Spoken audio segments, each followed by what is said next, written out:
নারায়ণগঞ্জের বিখ্যাত সোনাকান্দা দুর্গ।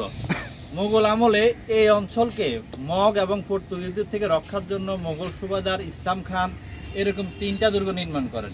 এটা হচ্ছে শীতলক্ষার পূর্ব পাড়ে সোনাকান্দা দুর্গ, পশ্চিম পাড়ে আছে হচ্ছে হাজীগঞ্জ দুর্গ, আর মুন্সিগঞ্জে আছে হচ্ছে ইদ্রাকপুর দুর্গ।